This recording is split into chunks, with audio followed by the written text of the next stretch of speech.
we have the second practice problem for the end of the chapter 17 notes. So the SDPD reports that exactly 65% of all drivers that are pulled over end up getting tickets. So right there, that 65% that we're looking at, we know, or we're being told, that that's the true proportion of all drivers that are pulled over. So true proportion, this is P. P is 0.65. Okay, so you randomly select 200 people in San Diego. Those 200 people will be our sample size. We want to know what's the probability that 140 or more of them got a ticket. So real quick, if you're having trouble deciding, okay, is this an X-bar problem or is this a p-hat problem? Well, we've already talked about we have the true population proportion, so we're hopefully thinking p-hat. But if you're not convinced, we want to approach this as, again, it's going to eventually follow a normal distribution. So if we can just sketch a really quick picture. This won't be our actual picture for the planning step. But if we just have a bunch of sample proportions, those sample proportions will eventually start to follow a normal model centered at our true proportion, 0.65. And then we'll talk about the standard deviation in just a second. But I want to know, what's the probability that my sample of 200 people, more than 140 or more of them got a ticket? So what proportion of those 200 would represent 140 or more of them getting a ticket? So the p-hat that I'm concerned with, 140 out of 200, so that's a p-hat of 0.7. So we'll see down here, we're going to be looking at the upper end of this. Maybe it's here, but either way, I'm asking what's the probability that I get a p-hat of 0.7 or greater. Okay, so I'm actually going to erase this picture just because we have not satisfied, or we haven't checked all of the conditions we need before we can actually start sketching that normal curve. So the conditions we need are very similar to the ones in the problem before this. We have to check that our sample was obtained through a simple random sample. We need to see at least, or we need to expect to see 10 successes and 10 failures. So in this example, a success would be a person receiving a ticket, and a failure would be a person not receiving a ticket. And finally, our n has to be large enough, like condition number 2 addresses, but it also can't be too large. So n must be less than or equal to 10% of the total population.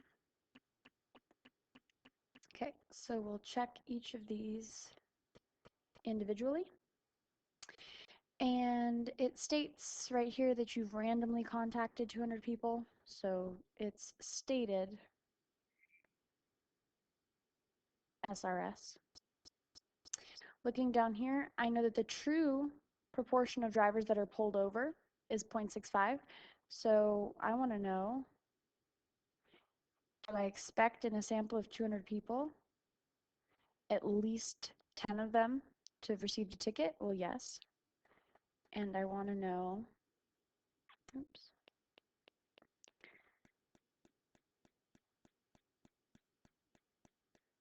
that there are at least 10 people that were pulled over that did not receive a ticket. And then finally, we talk about and staying under that 10% of the population. So again, this final condition allows me to say that the samples are independent of each other. So if n is equal to 200,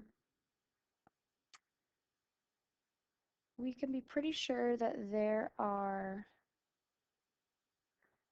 more than 2,000 drivers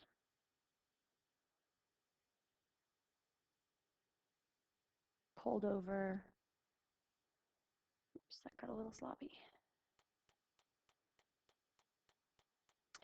pulled over every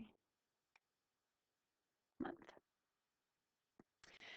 All right, so we've met all three of the conditions necessary to use the central limit theorem. And so again, central limit theorem is going to allow us to say that if I ask 200 San Diego drivers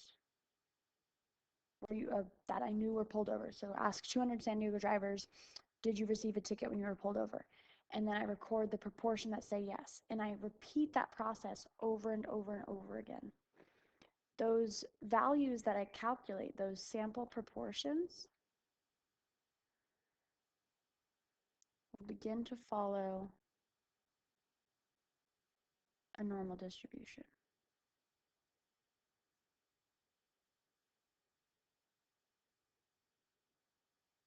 So all of these little values under this entire curve represent me going out asking 200 people that were pulled over, did you get a ticket? And then recording the proportion of people that did in fact receive a ticket. So this distribution follows a center of P and a standard deviation of P, Q, N. Okay, so coming back to our original problem, I know that the true proportion of San Diego drivers that receive tickets when they're pulled over is 0.65. And over here,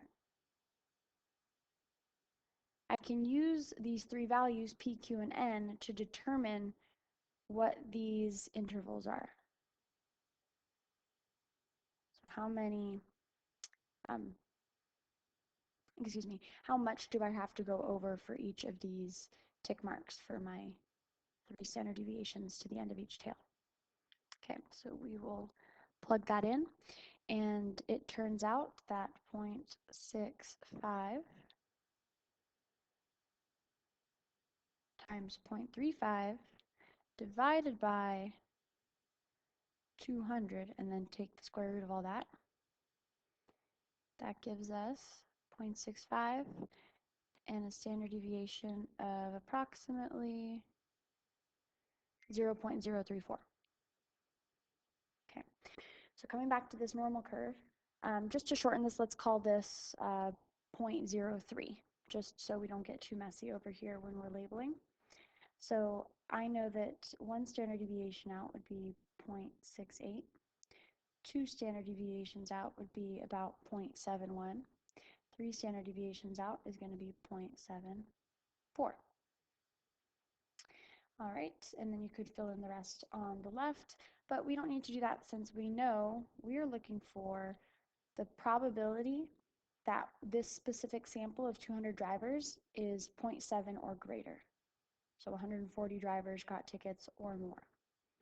So the way we express that, it's probability that p hat, my sample proportion, is greater than or equal to 0.7. And that's going to be right around here. All right, so plugging this into the calculator,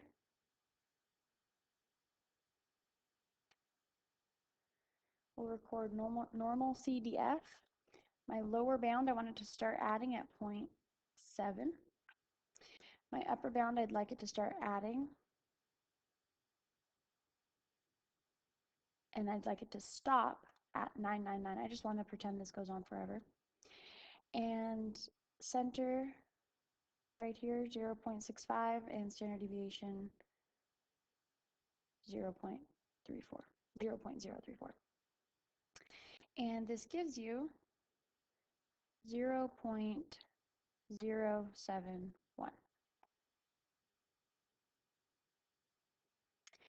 Okay, so what does that number mean? Well, that number means that there's about a 7% chance that of a 200-person sample, at least 140 receive tickets. Let's go ahead and write that out.